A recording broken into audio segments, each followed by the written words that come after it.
Welcome, friends. Hello, everyone. We're glad you could join us once again. It's always wonderful to connect with you every week, and we are especially this week thinking about those who have been impacted by hurricanes during this hurricane season. It's been a pretty rough one for so many people, and we are really feeling for you and thinking of you and wishing you all the best. Yes, and I feel the energy shifting right now. We are truly into the autumn season, and the full moon is here. Yes. It is the hunter moon, the harvest moon. It's called the leaf falling moon, and that's so appropriate, I believe.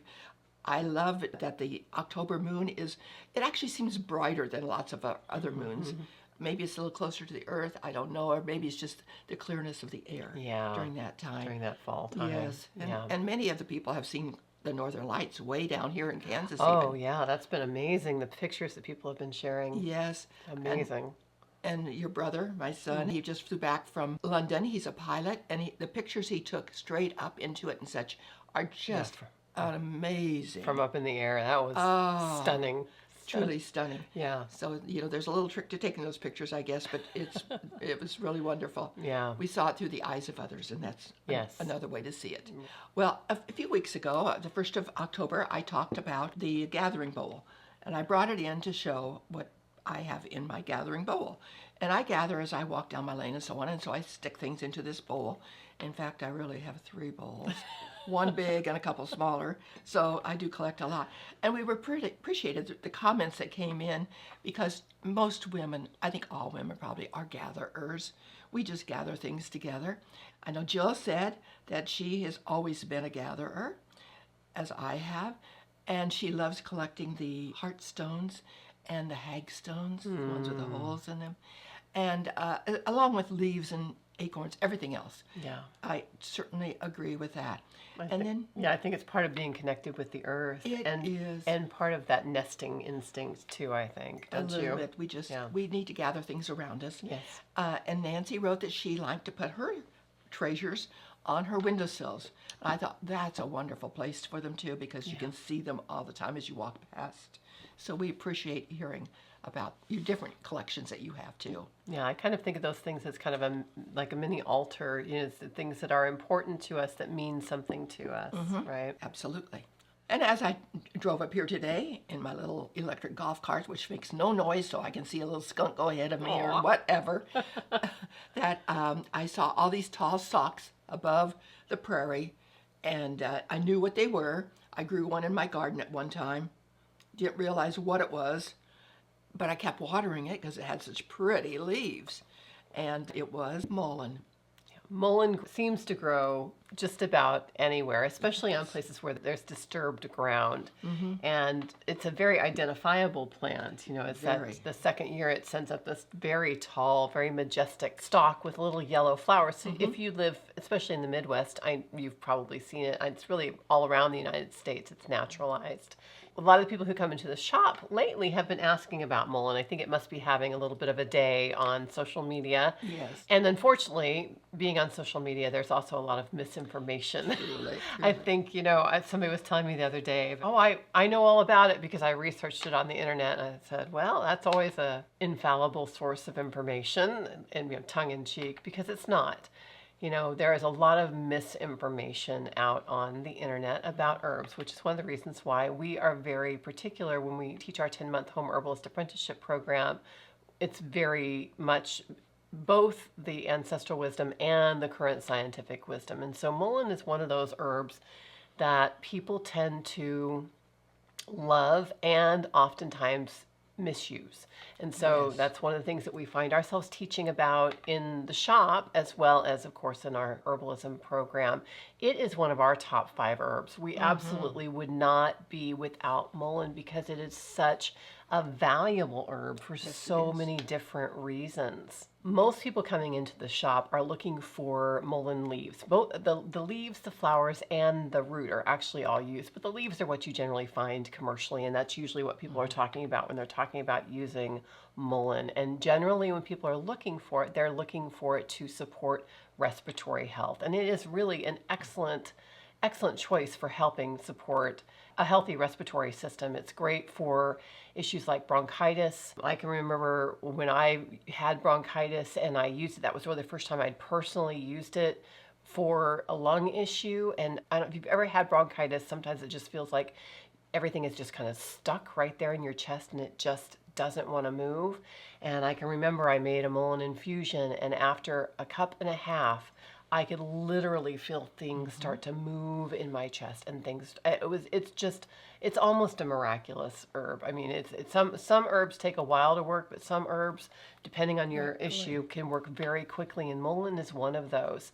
So for bronchitis, chest congestion, any kind of smoke and particle inhalation, with all the wildfires that are around, people are becoming more familiar with Mullein for that particular issue, and that's wonderful because it is one that can help with that.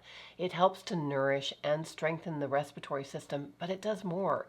It actually also helps to nourish and strengthen the kidneys as well.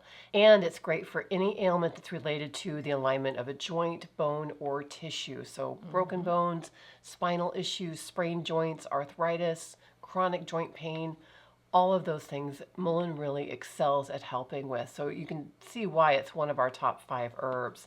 You can use it both internally and externally. It's hydrating and lubricating. Unfortunately, a lot of people are, as we said, misusing it. So one of the things I think people really need to know about Mullein is that it should not be ingested as a tincture.